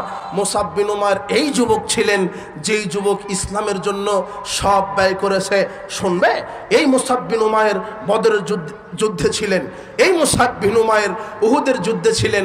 উহুদের যুদ্ধে যখন মুসাব বিন উমাইর শহীদ হয়ে গেলেন, যেই মুসাব বিন উমাইর 200 দিরহামের কাপড় ছাড়া কোনোদিন পরতেন না, সেই মুসাব বিন উমাইর যখন শহীদ হলেন, কাফনের কাপড় পাওয়া গেল না। একটা ছোট্ট চাদর ছিল, মাথা ঢাকলে পা ঢাকে না, পা ঢাকলে মাথা ঢাকে না। মুহাম্মদ সাল্লাল্লাহু আলাইহি সাল্লাম আফসোস করে সেদিন বলেছিলেন, হে মুসআব, তোমার কম ছিল না, তুমি সবচেয়ে মক্কার ধনী লোক ছিলে, তোমার কি সুন্দর কোকড়ানো চুল, তোমার কি সুন্দর ঐতিহ্যবাহী চেহারা, আজকে সেই চেহারা রক্তে মলিন হয়েছে, ধুলাতে তুমি পড়ে আছো। হে মুসআব, তুমি ইসলামের জন্য আজকে তোমার কাফনের কাপড়টাও জুটলো না। তখন মুহাম্মদ সাল্লাল্লাহু আলাইহি সাল্লাম বললেন, ইস্কির ঘাস দিয়ে মুসআবের জানাজা কাফন দাফনের ব্যবস্থা করো। কেন? মুসআব জান্নাতের মেহমান। ইসলামের জন্য কাফনের কাপড় জোটেনি, কিন্তু সেই দেশের তোমার নেতা শুকে যে পাওয়া যায় হাজার হাজার প্যান্ট জামা, তোমার এই নেতার কি হবে? সব চুরি করা, সব চিটার বাটপাড়ি করা, দুর্নীতি করা। তুমি সাবধান হও, তুমি মুসাব বিন উমাইরের মতো হও, আল্লাহ তোমাকে কবুল করুন। এইভাবে অনেক সাহাবী ইসলামের জন্য ত্যাগ স্বীকার করেছে। আব্দুল উজ্জা নামের একজন সাহাবী ছিলেন, তার বাপ ছিল অনেক ধনী, তবে তার বাপ ছোটবেলাতে মারা গেছেন। তিনি তার চাচার কাছে প্রতিপালিত হয়েছেন, তার চাচার কাছে তার সব সম্পদ ছিল। একদিন আব্দুল উজ্জা বলছেন, চাচা, আমাকে ইসলাম ভালো লাগে, আমি মুহাম্মদ সাল্লাল্লাহু আলাইহি সাল্লামের দ্বীনকে আমি কবুল করতে চাই। তখন চাচা বলছে, তুমি যদি ইসলাম কবুল করো তোমার বাপের কোনো সম্পদ দিব না। আব্দুল উজ্জা বলছেন, না দিলেন আমার সম্পদ দিয়ে কি হবে? সারা পৃথিবীর মালিক যদি আমি হই আর আমার কিসমতে যদি ঈমান না থাকে, আমার 5 পয়সা কোনো দাম নাই। আর আমি যদি দুনিয়াতে নিঃস্ব হই আর আমার ভিতরে যদি ঈমান থাকে, আমি হলাম পরকালের সবচেয়ে ধনী মানুষ। কেন? আল্লাহ আমাকে জান্নাতের মালিক বানিয়ে দিবেন। এই জন্য ঈমান সবচেয়ে শ্রেষ্ঠ সম্পদ।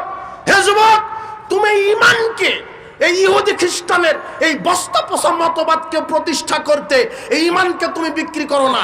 তুমি এই মণ্ডপে গিয়ে ঈমানকে বিক্রি করো না। সামান্য হিন্দুদের 2টা ভোটের লোভে ঈমানকে বিক্রি করো না। এই দেশে ইসলামের চাইতে এই ভোটের দাম বেশি হয়ে গেছে মানুষের। এই দেশে ইসলামের চাইতে বিজাতীয় আদর্শ মতবাদ প্রতিষ্ঠা করা জরুরি হয়ে গেছে। ইসলাম বুঝো, ঈমান বুঝো, ঈমানের অনেক দাম। সারা পৃথিবীর মালিক হয়ে তুমি কি করবা? তোমাকে যদি 100 বছর মন্ত্রিত্ব দেওয়া হয় আর তোমার ভিতরে যদি ইসলাম না থাকে, তাহলে তোমার এই মন্ত্রিত্বের 5 পয়সা কোনো দাম নাই। আর তুমি যদি বেলালের মতো হাফসি একেবারে কৃতদাস গোলামও যদি হও, আর যদি তোমার ভিতরে ঈমান থাকে, আল্লাহ তোমাকে জান্নাতের মেহমান হিসেবে কবুল করে নেবেন। এই জন্য ঈমান জরুরি। আব্দুল উজ্জা এই ভাষাতেই চাচাকে বলছেন, চাচা সম্পদ দিয়ে কি করব যদি ঈমানই না থাকে, সম্পদ থাক।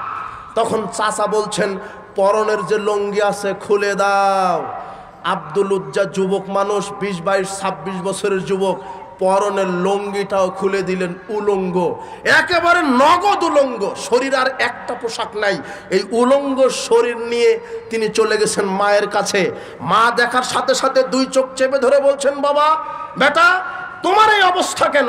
আব্দুল উজ্জা বলছেন, মা আমার আব্বার তো অনেক সম্পদ, তুমি তো নিজেই জানো, কিন্তু চাচা আমাকে লুঙ্গিটাও পরতে দেয়নি, খুলে নিয়েছি ইসলামের জন্যে। তখন মা একটা চাদর দিলেন। আব্দুল উজ্জা চাদরটাকে 2 টুকরা করলেন, করে 1 টুকরা লুঙ্গি হিসেবে ব্যবহার করলেন, 1 টুকরা বক্ষে জড়িয়ে তিনি মক্কা থেকে মদিনায় হিজরত করে চলে গেলেন। মসজিদে নববীতে বসে আছেন। আল্লাহর নবী বলছেন, তুমি কে গো? বলছে, আমি আব্দুল উজ্জা। মুহাম্মদ সাল্লাল্লাহু আলাইহি ওয়াসাল্লাম নাম শোনার সাথে সাথে বলছেন, আব্দুল উজ্জা মানে উজ্জার তুমি দাস, এই নাম পরিবর্তন করো, তোমার নাম হলেন আব্দুল্লাহ, তুমি আল্লাহর দাস। নাম পরিবর্তন করে দিলেন। এরপরে বলো তুমি কোথা থেকে এসেছো? তখন আব্দুল উজ্জা আব্দুল্লাহ জিল বাজাদাইন নাম, তার লকব এটা ছিল, 2 টুকরা কম্বলওয়ালা। আব্দুল্লাহ জিল বাজাদাইন বলছে, আল্লাহর নবী আমার অনেক কিছুই ছিল, কিন্তু ইসলাম কবুল করার কারণে আমার এই দশা। তখন মুহাম্মদ সাল্লাল্লাহু আলাইহি ওয়াসাল্লাম বলছেন, ঠিক আছে তুমি আহলে সুফফার সাথে, ওই যে যারা বারান্দায় আছে মসজিদের, তাদের সাথে উঠা বসা করো, সেখানেই খাবে, সেখানে কোরআন শিখবে, তোমাকে ইসলাম জানতে হবে। আব্দুল্লাহ জুল বাজাদাইন কোরআন শিখলেন। কোরআন শিখার পরে এত জোরে কোরআন পড়ে, তার কোরআন পড়াতে সাহাবীদের সালাতের ব্যাঘাত ঘটে। ওমর ইবনুল খাত্তাব রাদিয়াল্লাহু আনহু রাসূল সাল্লাল্লাহু আলাইহি ওয়াসাল্লামকে অভিযোগ করে বলছেন, আল্লাহর নবী এই কাকে আপনি আশ্রয় দিয়েছেন? এত জোরে কোরআন পড়ে, আমাদের সালাতের ডিস্টার্ব হয়।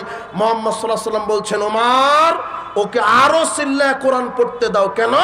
ইসলামের জন্য অনেক বড় ত্যাগ স্বীকার করতে হয়েছে, ও চিল্লাতে থাক, গোটা কোরআন চিল্লা পড়ুক, কণ্ঠ ফাটিয়ে দিক। কিছুদিন পরেই তাবুকের যুদ্ধে যাওয়ার ডাক এসেছে। আব্দুল্লাহ জিল বাজাদাইন বলছে, আল্লাহর নবী আপনি দোয়া করেন আল্লাহর কাছে, আমি যেন তাবুকের মাঠে গিয়ে জিহাদ করে শহীদ হই। আল্লাহর নবী আল্লাহর কাছে দোয়া করে বলছেন, আল্লাহ আব্দুল্লাহ জিল বাজাদাইনের রক্ত তুমি হারাম করো, এ যেন নিহত না হয়। তখন আব্দুল্লাহ জিল বাজাদাইন বলছে, আল্লাহর নবী আমি চাইলাম শহীদ হতে, আর আপনি উল্টা দোয়া করলেন। আল্লাহর নবী বলছেন, তুমি ইসলামের জন্য অনেক ত্যাগ স্বীকার করেছো, তা আল্লাহ রাস্তায় তোমাকে রক্ত দেওয়া লাগবে না, তুমি তাবুকের যুদ্ধে যাও, তুমি রাস্তাতে যদি অসুখ হয়ে জ্বর হয়ে যদি মারা যাও, আল্লাহ তোমাকে পূর্ণ শহীদ হিসেবে কবুল করে নেবেন। আব্দুল্লাহ জিল বাজাদাইন ঠিকই তাবুকের মাঠে গেলেন, কিন্তু 2 দিন পরে অসুস্থ হয়ে গেলেন। অসুস্থ হওয়ার পরে তিনি মারা গেলেন, জ্বরে আক্রান্ত হয়ে মারা গেলেন। যখন মারা গেলেন, রাত্রেবেলা মারা গেছে, মারা যাওয়ার সাথে সাথে তার কাফন দাফনের ব্যবস্থা হচ্ছে।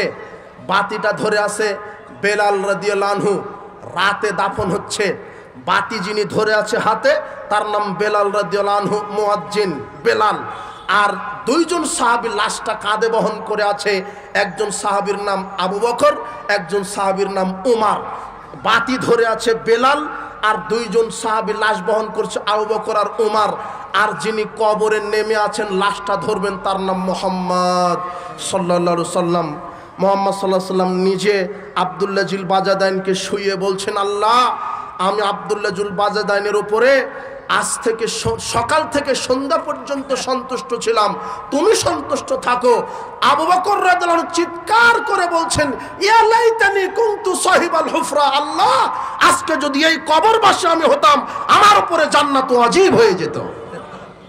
এই আব্দুল্লাহ জুল বাজাদাইন ইসলামের জন্য সব ছেড়েছে। তুমি কি ছেড়েছো? তুমি 1 প্যাকেট সিগারেটের কাছে তুমি ইসলাম বিক্রি করে দিয়েছো। যুবক তোমার কি হবে বিচারের মাঠে? তুমি চাকরি করো, তাই দাড়িটা তুমি রাখতে পারো না, কোম্পানি বলে দিয়েছে যে দাড়ি রাখলে চাকরি করা যাবে না। তুমি চাকরির মুখে থুতু মারো, লাথি মেরে চলে আসো, ওই চাকরি আল্লাহ তোমাকে উত্তম রুজি দান করবেন ইনশাআল্লাহ। তুমি বাতিলের সাথে মাথা নত করো না। দাড়ি মুসলমানের আদর্শ, দাড়ি রাখা ফরজ, তুমি সালাত আদায় করবে, তুমি দাঁড়িয়ে রাখবে, তুমি দ্বীনের কাজ করবে, তুমি গান বাজনাকে কবর দাও, মাদককে কবর দাও। আর একটা কথা শোনো, কোরআন এবং সেই হাদিস যদি তুমি মেনে চলো, সর্বপ্রথম তুমি বাধা পাবে তোমার বাপ মা থেকে, পরিবার থেকে। তুমি মনে রেখো, পরিবার থেকে তুমি বাধা পাবে। এরপরে সমাজের লোকেরা তোমাকে বলবে ফিতনাবাজ, ইহুদি খ্রিস্টানের দালাল। এরপরে রাষ্ট্র তোমাকে জিএমবি, জঙ্গি বলে কেস দিয়ে ফাঁসি দিয়ে মেরে ফেলবে। এরপরেও কি তোমরা কোরআন সুন্নাহ থেকে বাইরে চলে যাবে নাকি? না, ইসলামের ওপরেই থাকতে হবে, তাওহীদের ওপরে থাকতে হবে, জাহেলিয়াতের বিরুদ্ধে কথা বলতে হবে। নবী রাসূলগণ জাহেলিয়াতের বিরুদ্ধে কথা বলেছেন, মুহাম্মদ সাল্লাল্লাহু আলাইহি ওয়াসাল্লাম কথা বলেছেন। হে যুবক, তোমাকে ত্যাগ স্বীকার করতে হবে, পরিবার পরিজনের মায়া প্রয়োজনে বিসর্জন দিতে হবে। আর একজন সাহাবীর ইমানি তেজ দেখো, তোমার মতো যুবক। ইমান কাকে বলে? নাম হচ্ছে মুসআব বিন সাদ। এর পূর্বে ঘটনা শোনালাম মুসআব বিন উমাইর, আর এই সাহাবী তরুণ যুবক, এর নাম হচ্ছে মুসআব বিন সাদ। মুসআব বিন সাদ যখন ইসলাম কবুল করলেন, তখন তার মা বলছে, কেরে তোর ইসলাম তো বলেছে পিতামাতার খেদমত করতে, পিতামাতার কথা শুনতে, কাজে আমি তোর মা, আমি তোকে বলছি মুহাম্মাদের দিন ত্যাগ কর। তখন মুসআব বিন উমাইর বলছে, না ত্যাগ করব না। তখন মুসআব বিন সাদ বলছে যে আমি মুহাম্মাদের দিন ত্যাগ করব না। তখন মুসআব বিন সাদের মা বলছে, ওয়াল্লাহি লা তামু তামান ওয়া লা আশরাবু শারাবান হাত্তা মুতা আও তাকফুর বি মুহাম্মদ। হে আমার ছেলে, আমি আল্লাহর কসম খাবো না, পান করব না, এভাবে মরা পর্যন্ত না খেয়ে থাকবো যতক্ষণ না মুহাম্মাদের দিন তুমি ত্যাগ না করবে। তখন মুসআব বিন সাদ বলছে, আম্মা লাউ কানাত লাকি মিয়াতু নাফসিন, আপনার যদি আল্লাহ 100টা জীবন দেয়, 100টা আত্মা দেয়, ফাখারাজাত নাফসান নাফসান, আর এক এক করে যদি আমার চোখের সামনে 100 বার তোমার মৃত্যু হয়ে যায়, লা মা তারাক্তু দীনি মুহাম্মদ সাল্লাল্লাহু আলাইহি ওয়াসাল্লাম, তবু আমি মুহাম্মাদের দিন ত্যাগ করব না। এই ইমানি চেতনা নিয়ে আসো। আল্লাহর নবী আগেই বলেছেন, লা ইউমিনু আহাদুকুম হাত্তা কুনা হাব্বা ইলাইহি মিন ওয়ালাদি ওয়ালাদি ওয়ান নাস আজমাইন। সারা পৃথিবীর চাইতে সবচেয়ে বেশি ভালোবাসতে হবে তার নাম মুহাম্মদ সাল্লাল্লাহু আলাইহি সাল্লাম। পিতা, মাতা, সন্তান, স্ত্রী, সম্পদ সবকিছুর চাইতে নিজের জীবনের চাইতে ভালোবাসতে হবে যার নাম মুহাম্মদ সাল্লাল্লাহু আলাইহি সাল্লাম। তুমি কি করেছো? দাড়িটাই ছেড়ে দিতে পারোনি, প্যান্ট টাকনোর উপরে করতে পারোনি। যে ইমান তোমাকে আজানের পরে মসজিদে নিয়ে যেতে পারে না, বিশ্বাস করো সেই ইমান তোমাকে জান্নাতে নিয়ে যেতে পারবে না। যে ইমান বিড়ি সিগারেট জর্দার আগুন নিভাতে পারে না, সেই ইমান তোমাকে কখনো জাহান্নামের আগুন নিভাতে পারবে না, সেই ইমান দিয়ে নিভবে না। তুমি মনে রেখো, যে ইমান লুচ্চামি বন্ধ করতে পারেনি তোমার, যে ইমান জুয়া, সুদ, ঘুষ, জেনা, ব্যভিচার, মাদকতা, এগুলি যেই ইমান বন্ধ করতে পারেনি, সেই ইমান তোমার জাহান্নামের দরজা বন্ধ করতে পারবে না। তুমি মনে রেখো, তুমি ফিরে আসো, ইমানকে বিক্রি করে দিও না জাহেলিয়াতের কাছে। হে যুবক, তোমার যৌবনকাল উত্তম কাল। হে যুবতী মেয়ে, তোমার যুবতী মেয়ে, তোমার যৌবনকাল উত্তম কাল। আল্লাহ তোমাকে কবুল করুন। উপস্থিত বৈঠকের মুসলিম দিনী ভাই বোন, সময় আমার শেষ হয়ে গেছে। আমাকে বলা হয়েছিল 8টা থেকে 9টা, হয়তো অনেক সময় হয়ে গেছে, মেহমান এসেছে। তবে আমি আপনাদেরকে যে মেসেজটা দিলাম, যুবক এবং যুবতী, ইসলামের ছায়াতলে আসো, কোরআন এবং সহিহ সুন্নাহকে আঁকড়ে ধরো, বাতিলকে কবর দাও, জাহেলিয়াতকে কবর দাও, জেনা, ব্যভিচার, সুদ, ঘুষ, দুর্নীতি, মাদক, এগুলোকে লাথি মেরে ফেলে দাও। তুমি ইসলামের ছায়াতলে আসো, তুমি রাসূলের আদর্শে আসো। আল্লাহ তোমাকে আল্লাহর সেনাবাহিনী হিসেবে, ইসলামের খাদেম হিসেবে, তোমাকে সমাজ সংস্কার, বৈপ্লবিক সংস্কারক হিসেবে আল্লাহ তোমাকে কবুল করুন ফিদ দুনিয়া ওয়াল আখিরা। বারাকাল্লাহু ফিকুম ওয়া জাযাকুমুল্লাহু খায়র। সুবহানাকাল্লাহি বিহামদিক, আশহাদু আল্লা ইলাহা ইল্লা আনতা আস্তাগফিরুকা ওয়া আতুবু ইলাইক। আসসালামু আলাইকুম ওয়া রাহমাতুল্লাহি ওয়া বারাকাতুহু।